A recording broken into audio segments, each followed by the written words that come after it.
Ladies and gentlemen, welcome to Campus Consortium's EdTalks seminar featuring University of California, Los Angeles.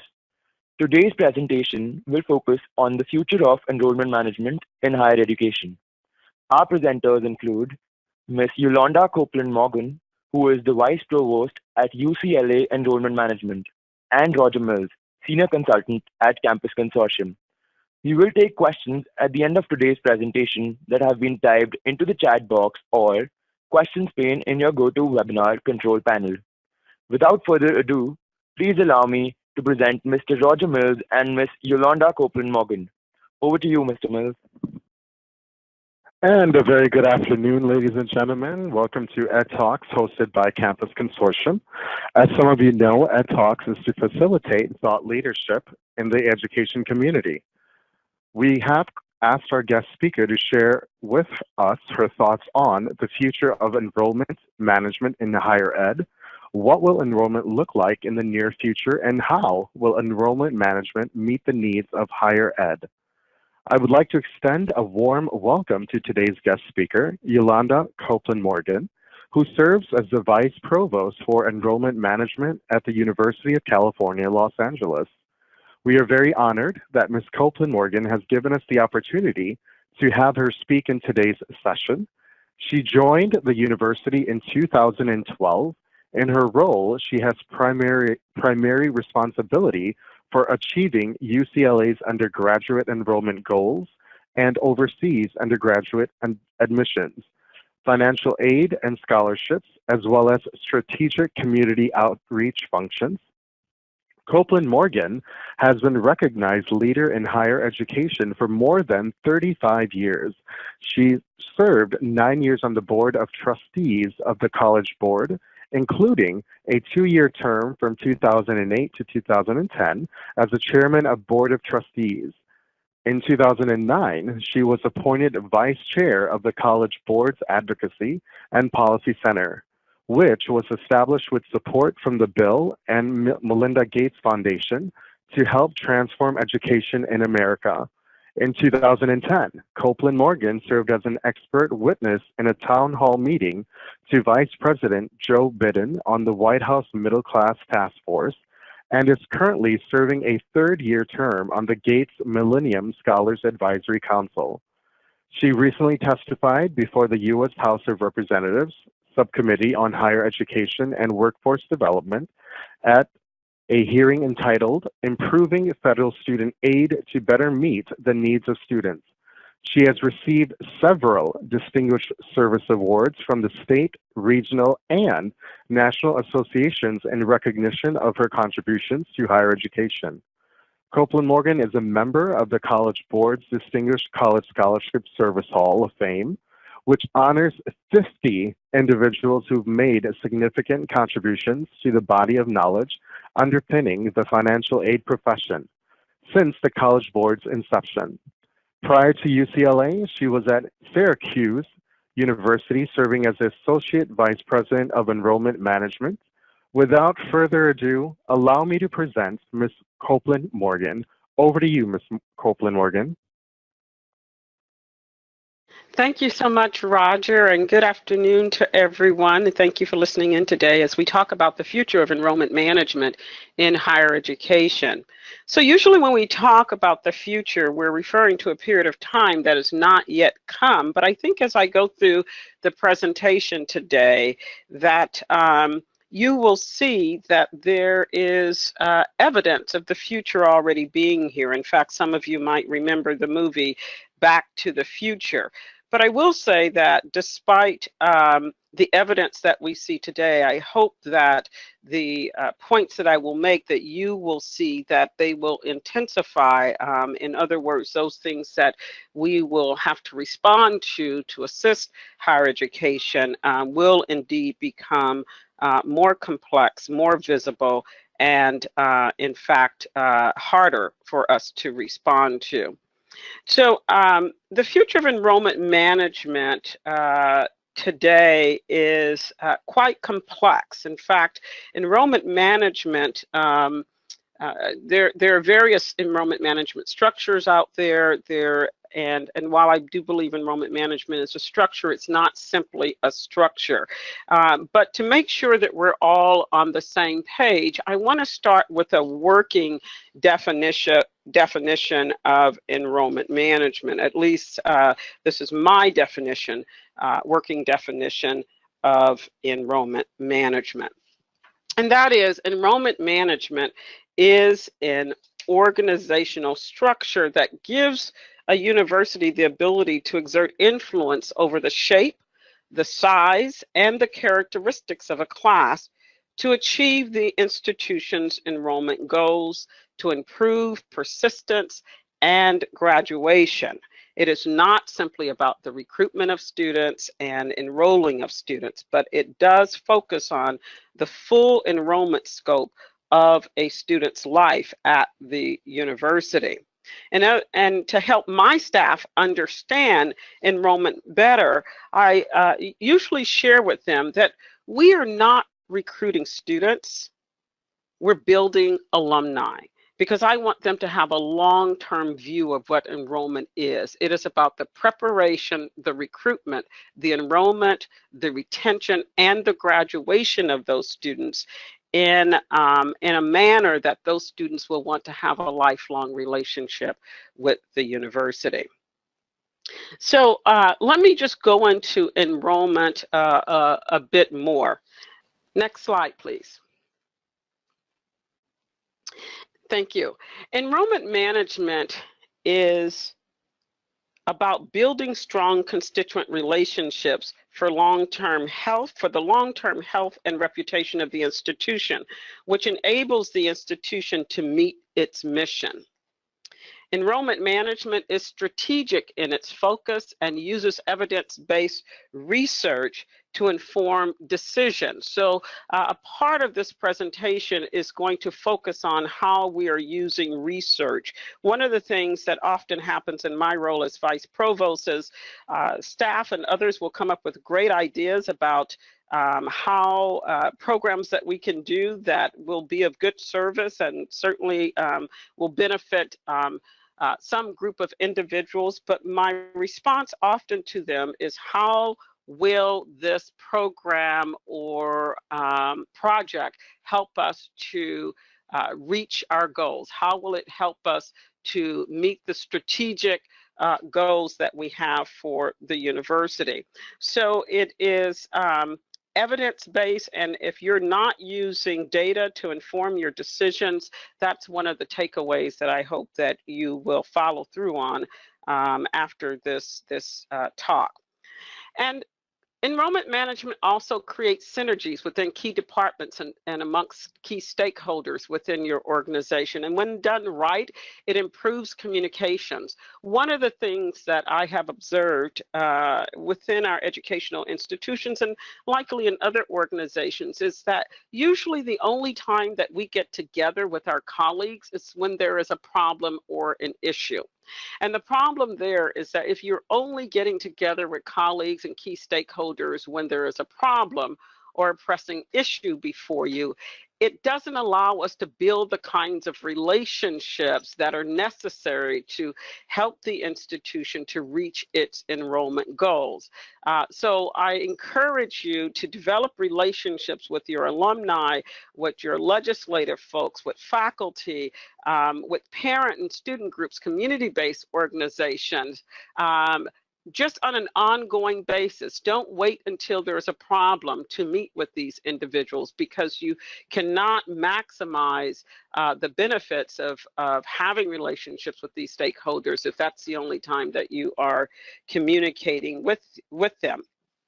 Enrollment management also recognizes that the institution's ability to achieve its goals is influenced by the quality of the experience of prospective students and their families at every point of contact in the enrollment process. So I think one of the mistakes that we make is that we assume that recruitment begins when the admissions office or the outreach office contacts a student. But in fact, enrollment begins from the first point of contact that our students have with the university. That may be through a summer camp on your program if you are a traditional campus, or it may be with an arts program or a lecture on your campus. But enrollment is a continuum. It's not, it doesn't start when we say that it starts. Equally important is that enrollment management acknowledges that student choice is influenced by the experiences of current students and alumni. So the quality of experience that our students have, not only at the enrollment part, but throughout their tenure with the university, will dictate the quality of engagement that they will have as alums. So as enrollment managers, we have to pay attention to not only what's happening external to the university and what people are saying outside of the university, but we have to pay attention to our own students' experiences. A major response right now to some of the challenges that we're facing in this highly competitive environment is that we're trying to engage donors more in the enrollment process. But again, remember, if those donors did not have a positive experience while they were at our institutions, then it is unlikely that they're going to be useful in the recruitment process. So enrollment necessarily is focused on not only recruitment, but indeed it is focused on the quality of experience our students have throughout graduation. Next slide, please.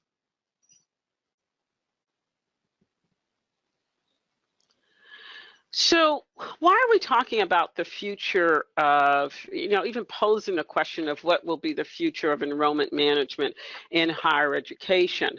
There's a lot of reasons to focus on the future of enrollment management. For one, the national landscape for higher education has changed. It is changing in response to changes within our society. But certainly in higher education today, the public views higher education as being a high stakes proposition. And the public is concerned about issues of access. They're concerned about issues of preparation. They're concerned about issues of costs. And so it's high stakes right now. If you're like UCLA, for example, even at our public institutions, many of our campuses are becoming more and more selective. UCLA accepted 16% of its applicants this year. What does that say about a public institution where, while it's great, the fact is that we have a limited number of spaces, and as our institutions become more desirable on the parts of students, enrollment becomes more competitive. And certainly when institutions become more competitive, there are pros and cons to that, particularly in a society where we're seeing greater division between students, particularly underserved students, in terms of the quality of educational opportunities that they have K through 12. Also, the landscape has changed in that we're facing new fiscal constraints. And I think that certainly everyone on the phone, regardless of whether you're in community college or a two-year proprietary institution or public institution or highly selective private institution, our institutions are all facing new fiscal constraints. We're also seeing rapidly increasing educational costs, and I'm going to talk about that more. But who would have imagined that you would go to a private school where the annual cost is $72,000, or in public schools where the cost of tuition is outpacing the increases that families are seeing in their incomes when family income and discretionary income is lesser than need be in order to pay for educational costs. The changing demographics certainly are a contribution to the changes we're seeing in the national landscape. Please advance to the next slide. And one of the things that concerns me most is the deteriorating partnership between the federal state, between the federal government, states, and institutions. One of the things that has made American higher education so strong is that there has been, through much of our histories, a strong federal, state, and institutional partnership. But we see that dwindling. Certainly our colleagues outside of the U.S. are having their own challenges around this issue as well. Also, there is a public call for increased accountability and transparency. People want to understand more about our graduation rates. Why aren't certain groups graduating, persisting in our institutions? Why aren't certain groups of students getting sufficient access to our institutions? There are concerns about affordability, college affordability, particularly at a time when we're seeing that gap between the highest wage earners and the middle and lower income earners broadening. And that's an issue that we're going to have to contend with for some time to come. The public simply does not understand why education is so expensive. And lastly, I think the higher education landscape has changed in that we are seeing decreased support for higher education. Taxpayers, again, are concerned about their dollars supporting education, but too many in their families not getting access to our public colleges and universities and or able to afford education. The other aspect of this decreased public support is that unfortunately too many individuals today see education as a private benefit rather than a benefit that is crucial to meeting the demands of our current society. So the national landscape has changed, and as a result of that, enrollment management's work will change, and I want to talk about what I see as the changes of being, what those changes will be in the near future. So our challenge, the next slide, is to figure out how to operate in this new normal, this new landscape, education landscape. The reality is that there are societal forces that will require us, next slide please, that will require us as enrollment managers to operate differently. And while the challenges are new, admissions deans have, they're new and they're complex. We should find some comfort in knowing that admissions folks, enrollment folks have always been at the forefront of leading their institutions and shaping a student body that responds to the changing societal forces that we see, such as in diversity. So I've always considered enrollment to be sort of the band leaders for the institution. But our challenge as enrollment managers going forth is to figure out how we're going to operate in this new normal. That new normal includes institutional and state fiscal constraints. Those constraints are not going away. There's a finite number of ways that colleges and universities can look to respond to budget issues, tuition, state and federal support.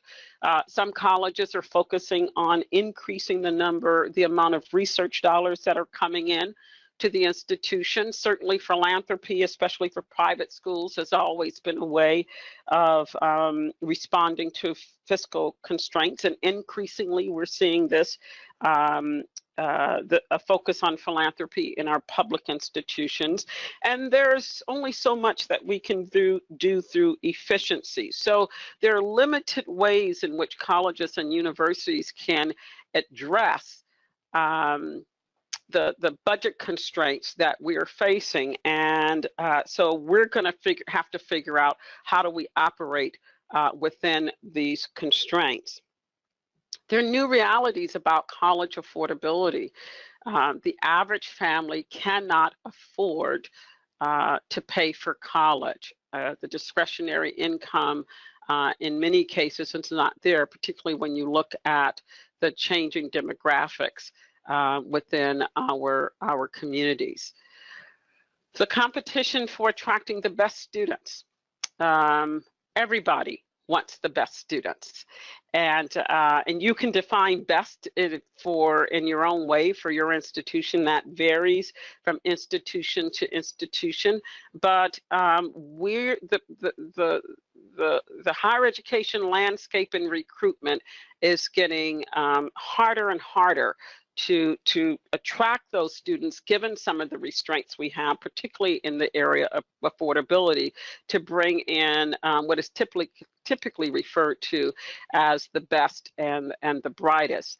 And certainly in this new normal, we're going to have to respond to the increased focus on student outcomes and time to degree completion.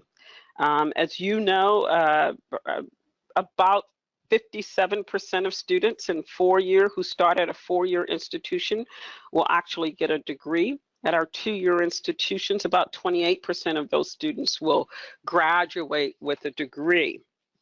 Increasingly, the public is going to expect us to address the issue of persistence or retention and graduation rates. And when you couple that with the concerns about affordability, I think it is reasonable for the public, our various constituent groups, both internal and external to the university, are going to require that we do a better job of not only getting students in the door, but ensuring that they graduate from our colleges and universities. So those are some elements of the new normal.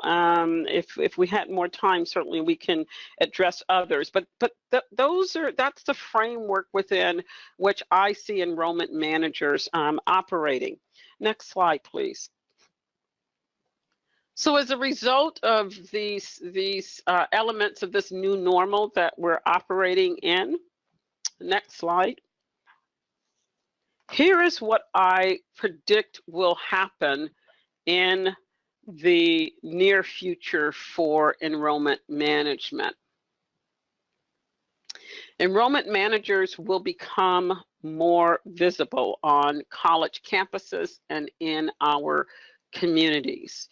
I think in these tough fiscal times where there are increasing concerns around K through 12 preparation, where the public and legislators and other groups are asking for institutions to partnership with them to ensure that all students have access to the information that they need to understand how to navigate the increasingly complex landscape of admissions, that we are going to become more visible. People are going to turn to us to help resolve or solve some of the problems that we're seeing in education. And again, that is even in K through 12 education. And so this notion of higher ed and K through 12 not communicating is something that we're going to have to address. And if you're like my unit, we spend a lot of time in our public institution, particularly those in underserved communities, working with senior leadership at those institutions to help them better understand what our faculty are looking for as they prepare their students to graduate from high school and to enter college. So I think on many fronts, certainly on the legislative front as well, there is greater accountability as states struggle with how to disperse and allocate their limited resources, that you will find yourselves having to respond to a more diverse set of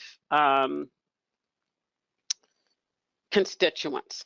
And that's my second point, is as enrollment managers, we're going to have to restructure our organization so that we have people on the front line whose job it is to respond to a more diverse set of constituents or stakeholders, where they can be on the front lines communicating, responding to the questions that will come from these groups. I think outside, increasingly, what we're experiencing is stakeholders want more transparency from us about our work. How do we make the decisions that we make? And they're calling for greater accountability on the part of the institution, and that accountability can be linked to outcomes, or it can be linked to any of the other areas of enrollment that we work with, from preparation to recruitment, to graduation issues. Third, I think that the future of enrollment management will require absolute dependence on data and technology. And this is where I want to spend most of my time. As unfortunately, despite all of the wonderful innovation that comes out of our institutions and the wonderful research, usually our institutions are the last to benefit from the amazing innovation and research that comes out of our institution. And if I could see you all raise your hand, I would guess if I asked how many of you are working with, obsolete technology, that many of you would raise your hands and respond to that. If we could go back to the previous slide, that would be great. So I want to spend some time talking about, thank you. I want to spend some time about what I mean about absolute dependence on data and technology. I want to focus on the areas that you see on your screen: data visualization, data integration, simplifying big data, analytics, and collaboration.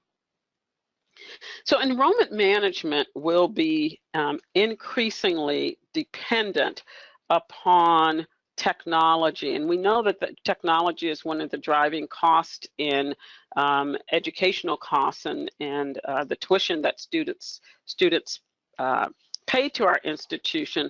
But it is also very important that you in your organizations have technology that you can depend upon.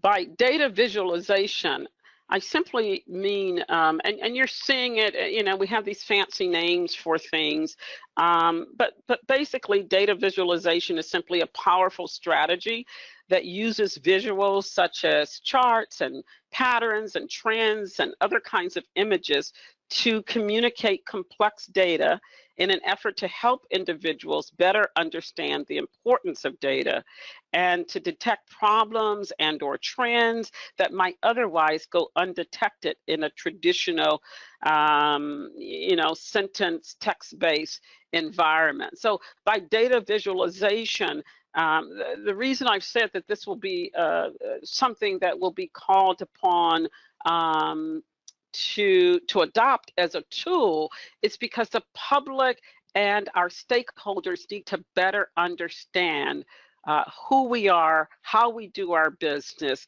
and we will need to be able to better respond to other questions that they have. And taking complex data and presenting it in a visual way so that the average person can better understand that information will be something I think more enrollment managers will have to spend time on.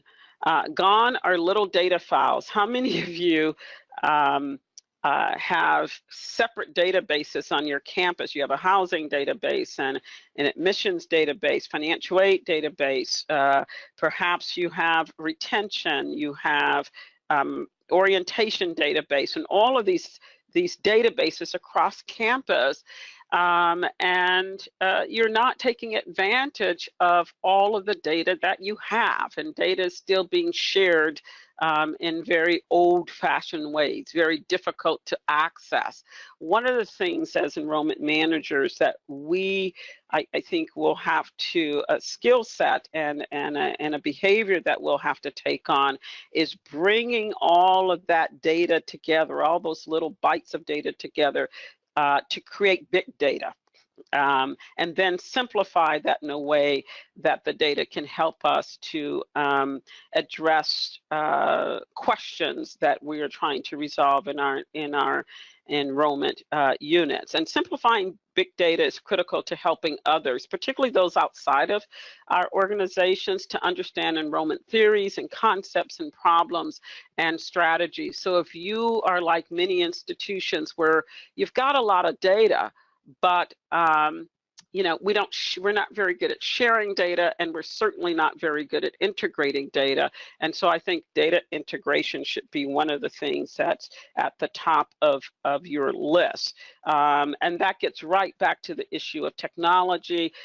Data integration means you're going to have to look at your business processes to figure out how to better integrate that data and share data across functional units. And if it's done properly, it'll provide you with more reliable and trusted data and increase not only others' understanding of what it is we do, but I'm a firm believer that it will help us to better understand what is happening in our enrollment units and how to create efficiencies or to implement strategies that will better help us to achieve our institutional enrollment goals.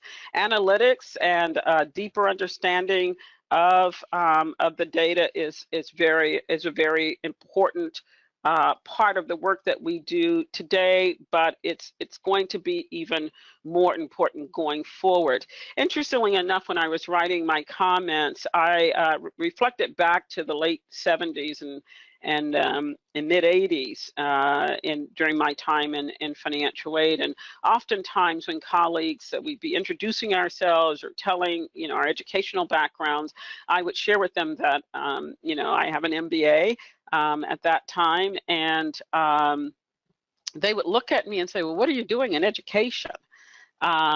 And it was because, you know, business was business and education was education, and we operated very differently. But I think the future of enrollment management is that we must take on some of the behaviors of and utilize some of the tools that businesses are using to better understand a global market and to better compete in the current market. So while we are not fully like our business partners, I think there are some things that we can learn from business, and that definitely is around issues of data and data integration and analytics and better understanding and utilizing the data that we have.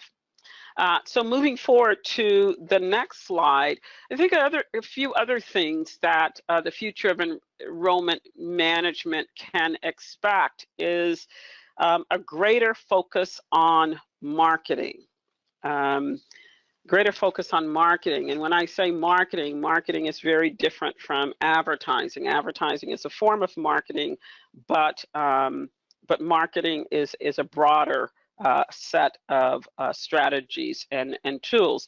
The globalization of education in the U.S. and across other countries across the world, and the changing demographics and the new technologies that are available today are changing the ways in which prospective students consume information. As such, students have access to many more colleges and universities than they did 3 decades ago, that you can find out anything on the internet. The internet has erased geographical boundaries between students and institutions, giving students greater access to experience our colleges and universities. Increasingly, we see universities developing virtual tours and social media platforms and in ways that we never imagined 20 years ago. So students don't have to visit our campus to become aware of who we are and to learn about the kinds of experiences that they will have at our institution.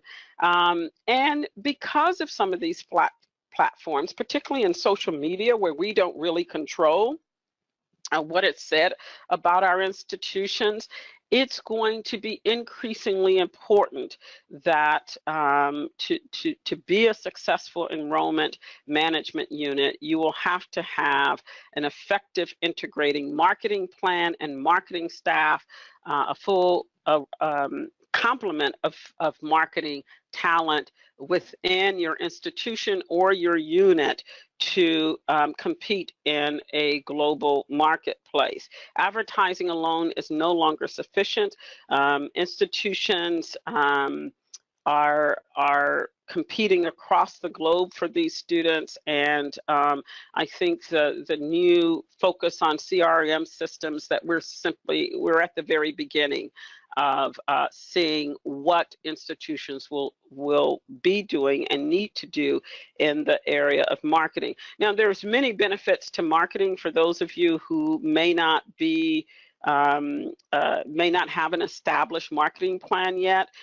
It's key because marketing helps you to communicate your institution's vision, values, and priorities to communities that would otherwise be inaccessible through our traditional means of recruitment, and not just the student community, but parents, other stakeholders, high school counselors, community colleges, wherever you might be in the space of higher education. Marketing and having control of your message will better allow you to have individuals or have the public understand who you are as an institution. And certainly marketing, and I did my undergraduate work in marketing again in years where people wonder why you even spent time choosing such a major, but it allows us to build a stronger relationship with prospective students and with continuing students, as well as with other publics. And so there are a lot of benefits to marketing. It improves our brand awareness, provides increased visibility, again, to geographies and to groups of people that we might not otherwise be able to reach with our limited travel budgets and our limited reach. It creates loyalty and trust amongst your stakeholders and your prospects, and allows you to expand your market if you're concerned about meeting your enrollment numbers.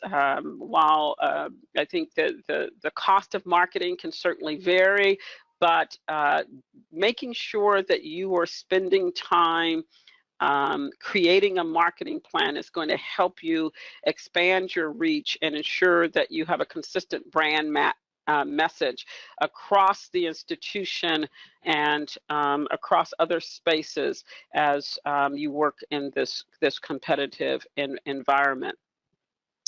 I have not, in all the years that I've been in enrollment, heard an institution yet that talks about says they want the average and the so-so student. Everybody wants the best and the brightest students.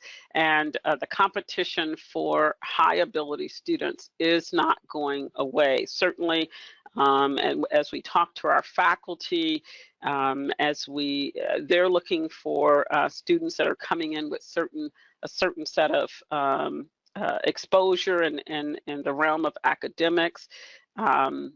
As we look at the amount of remediation that some schools are having to provide to students, and we look at the gaps in the readiness of our students to take advantage of the education that we offer, that's putting downward pressure on the notion of having the best and the brightest. And so, again, these tools of utilizing your data better, certainly developing a marketing plan, responding to constituent groups, and all of these other things I just mentioned are going to be increasingly important.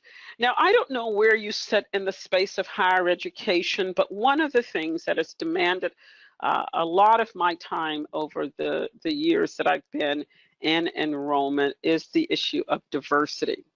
Once upon a time, it was mostly focused on the presence of having minority students in our institutions. But today, I sort of think of diversity and campus climate as being one. And increasingly, as the public has become more frustrated with, and I use the public broadly, you can put your legislative people in there, and parents and students and K through 12 partners, community-based organization, advocacy groups. That's what I mean by the public. Increasingly, they are demanding that we focus not only on the enrollment of diverse students from diverse background, but the inclusion of those students in our campus culture. And so this I think when you just look at the incidents of the last couple of weeks, that the accountability that the public is looking for us from us around issues of diversity and campus climate and inclusion is an area that not only our institutions have to respond to, but we have to respond to. And I will say this: some of the things that we have done historically to address issues of diversity will not be sufficient. We're going to have to be bolder and more consistent. We're going to have to get away from the notion of one-time grants, one-time expenditures, and have a consistent allocation of human resources, our staff, budgetary resources, and talent to address this issue of inclusiveness, diversity, and campus climate. As I said earlier, it is not only important because of our responsibility as certainly for public institutions, but for private also. It is important because most of us in our mission has this as a core value. And when we look at the growing inequality and the growing gaps in our graduation rates based upon ethnic, racial, cultural, all sorts of factors, that just isn't going to be acceptable to our students, our parents, and to others who support our colleges and universities. As I mentioned, the quality of the experience that students have while they're at our institutions will dictate the quality of engagement that they will have as alumni. So if your alumni unit is trying to, look to alumni for supporting the institution through philanthropy and other ways, then as enrollment managers and across the institution, we have to be concerned about issues of diversity, campus climate, and inclusion. And I will also say this will require not only that we work within our institutions, but that we create partnerships with high schools and to work on issues of preparations. And again, bring that K through 16 pipeline more to the forefront of what we do. Then lastly, I just want to talk about affordability concerns. I don't think that there is an institution, regardless of how big your endowment is or what the constraints are that you are facing. The issue of affordability is something that we're going to have to address. The public simply does not understand why it costs so much for someone to get a college education. In fact, the cost of college at some institutions are so high that when responding to a parent or student or legislative person about the cost of your institution, answering the question, for example, how much does it cost to go to institution A? What we are often the response to the responder has been, is that an annual cost or is that 4 years? Because parents can't imagine that it would be $40,000, $50,000, $60,000, $70,000 a year for a student to get an education from our institution. So I know that many of your colleges, many of your institutions are spending a lot of time around addressing fiscal constraints. Many institutions are concerned about increasing discount rates, and therefore enrollment managers are having to make decisions about where to recruit and who to recruit based upon economic factors. And I don't think that those are going to go away. And somehow we're going to have to be able to do this work without sacrificing our souls. And I say that knowing that many institutions are employing strategies that don't feel right as you focus on trying to bring in more students who have an ability to pay the educational costs at your institutions. I think the financial constraints on institutions is going to continue. I've served on a lot of institutional budget committees, and in my mind, I've said most institutions can be characterized by 3 or 4 F's. And one is more negotiable depending on the type of institution, but I call it the 4 F's of budgeting, and that is their monies are going either to faculty, facilities, financial aid, or football as a way of referencing athletics. So the core budgets are the majority of our institutional budgets are used for expenses that are necessary to provide a quality education to our students. And so these fiscal constraints are going to put more pressure on enrollment managers to not only diversify their classes, but also to help the institution to deal with some of the budgetary issues that our institutions are facing. And so no longer is, when you look at the things that we are asked to do in enrollment management, there are a lot of conflicting priorities. You want to increase the quality, you want to increase diversity, increase geographic diversity, decrease the discount rate, bring in more full pay students, and all of these, increase, testing scores, whatever it might be at your institutions. I think if you look at your institution's priorities around enrollment management, you will find that those are competing priorities, and increasingly our institutions are going to look to us to lead on helping to find viable solutions for these things. So I'm going to stop there. I could go on and on. I love the work that I do. I love partnering with so many of my colleagues in this area, but I want to open this up for questions, so I'll turn it back over to Roger. Thank you, Youlonda. This is Annie here. I'm going to take it from here before we move on to Roger. So I want to quickly open up the forum for any questions, and I'm just looking for any questions from the audiences. Meanwhile, while they type it into the chat box, I'd like to thank you for taking out your time to give us a lot of insight in enrollment management, and typically see, see from different aspects, apart from just being IT or ed tech, into enrollment as a new structure. So one of the questions that we have, like when I deal with higher ed over the years that I've dealt with, and while we make strategies to help institutions to increase enrollment rates through different grant programs, one of the questions that that I came across is that understanding that the holistic approach seems to be vital for the success of the program.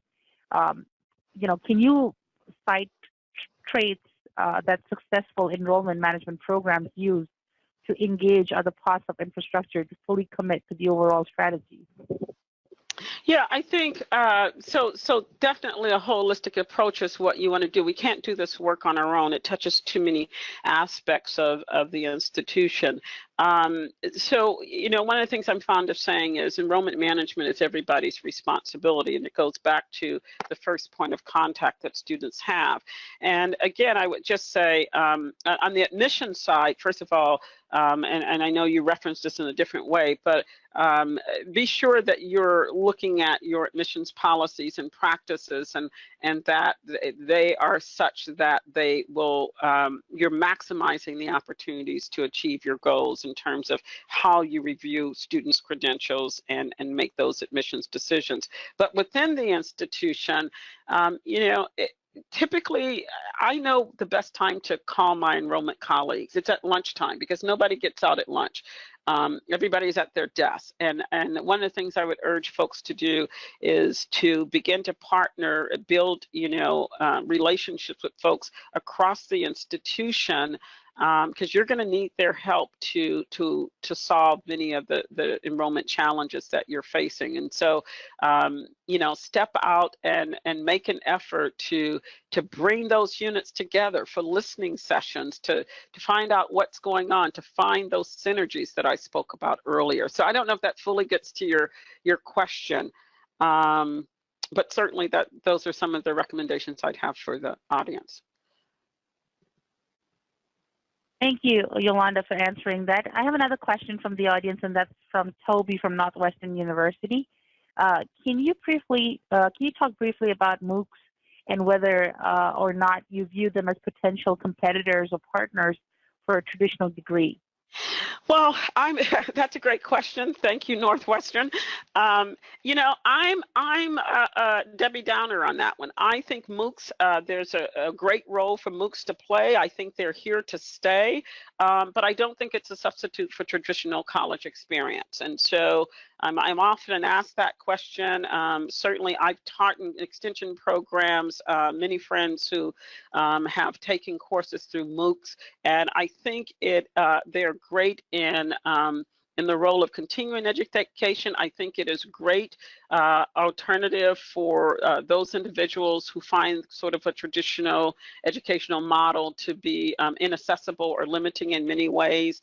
I think it's great for supplementing the educational courses in a traditional university or non-traditional university. Certainly, it's a way to help resolve some of the gaps in graduation that we see, but I don't think it's going to replace, I don't think it's an answer to access. Thank you, Youlonda, for that. I'd like to quick wrap up the session with two more questions for the day. One of them is, retention is a major concern for institutions these days. Most of the institutions are facing a major dilemma about whether they should be focusing on increasing enrollment or retaining the existing students. What do you do in this kind of situation? Certainly, I think you have to focus on retention. The problem with retention is nobody usually owns it in our institutions, and retention goes right back to the work we do as enrollment folks. You've got to look at financial aid policies. You're not going to be able to continue to compete on the admissions front if students aren't graduating. And as I said, there's outside pressure on accountabilities about our graduation rates. So, I understand growth may be a short-term strategy, but I don't think it's a long-term answer. Thank you, Youlonda. Sorry to burden you with so many questions. I think we've got a lot of insight. Thank you. Mm-hmm. Great. One of the questions that we have is many schools or many institutions that come looking for funding is typically for a CRM and have questions around tracking data to generate results. So could you comment a little bit about what do you do to track data to generate results? Are you using any specific tools in the CRM? Anything that the admission counselors or recruiters should do to promote apart from marketing and tracking the data of people who are applying to the college, be it international or in-house, in-state? Yeah, I will say two things. One, new technologies are emerging every day, so I wouldn't spend my money on anything old, and make sure they're working on a platform. Look at cloud-based systems that allow you to better integrate data. So that's one. If you're purchasing a new CRM system, make sure you're asking about the plans for the future for any of the vendors that you are looking at. And then the second, what was the second part of your question? How are you tracking the data? What should your admission counselors do to maintain and outreach students that are applying from outside of United States or in United States? Yeah, so I think, I love data. And the other part that slipped my mind for a moment there is the other thing I would tell you is make sure whatever you do in CRM, that it is built in a user-friendly way so that your recruiters can access information and reports and feel comfortable with it. Don't tie it up all in the IT area. That defeats the purpose of a CRM. We're creating big data. We're merging files. I don't think all data is relevant to everyone, but I think there probably, if we had the time, we could go through some basic data that you need. And basically on the recruitment side, there's a core set of data I think all of us would want, but basically on the recruitment side, you want to track student behaviors. You want to track those behaviors so that you can identify the patterns and activities of those students who have been the most successful recruits, so that as you deploy your marketing strategies, which may be advertising, social media, in-face interviews or whatever that is, you want to be able to say, how did we find these students? What was the level of engagement that they had with us? How did they engage? So you can figure out which one of your strategies are most effective, that are working for you. You have to be able to measure what you do. If you're not measuring what you do, then it's going to be hard to respond to all of these challenges the emerging challenges that we're facing in enrollment. So the one thing I will say is, don't stress out over data. Don't let it scare you. If you're not a data person, just start somewhere and draw upon your faculty and your IT people and other people to help you. They love the fact that you care about their skill sets.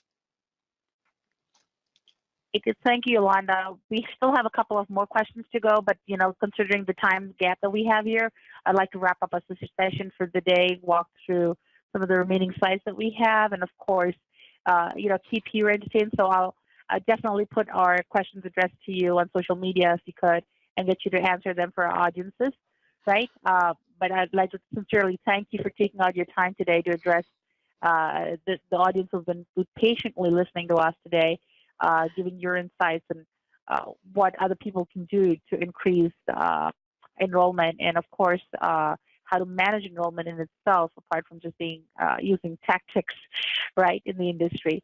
So coming to the end of that, I'd like to move over to our next segment, which is Campus Consortium also is driving these forums of thought leadership so that, we want to help the community. We want to engage. Our mission is to unite higher ed, right? And having said that, we're bringing in different grant programs, tying up with different technology partners to ensure that we could bring things like mobile or help desk or artificial intelligence to assist institutions in terms of funding, what they could get outside the box. So for folks who've joined us today, we have a lot of grant programs that are run by Campus Consortium. If you've not heard of them, you might want to visit our website, go to those segments, see what's there up, and if any of those make sense to you, you can certainly go ahead and apply for them. The grant coverage typically covers for most of the grant programs cost of licensing and implementation, so you don't have to take the bulk of the load in terms of payments for implementing strategic objectives for your institution. Very simple qualification criteria. I think the most simple of all of them is just to ensure that you're an educational institution or a public sector organization, and you demonstrate a commitment to have that solution on campus. That will certainly show why you need the solution and what problem it solves to you. So if you go to this program, you'll see a lot of details on that, on how to apply, download the application, and send it out to that email address listed here. Again, this is available at www.campusconsortium.org. Last but not the least, if you want to meet us more, talk more in details, if you want to talk to any of our EdTech leaders, please come visit us at our booth at 525 at EDUCAUSE. We're a bronze partner with EDUCAUSE. We'd love to meet you in person. You can register to let us know that you're coming. We'll make sure folks from Campus Consortium are there to greet you and also talk to you about different strategies or consulting that we could help you with to move ahead with whatever goals or objectives that you have. Last but not the least, this is Campus Consortium. would like to thank all the attendees once again. And Youlonda, thank you very, very much for taking this session. Everybody have a great rest of the day. This is Campus Consortium signing off.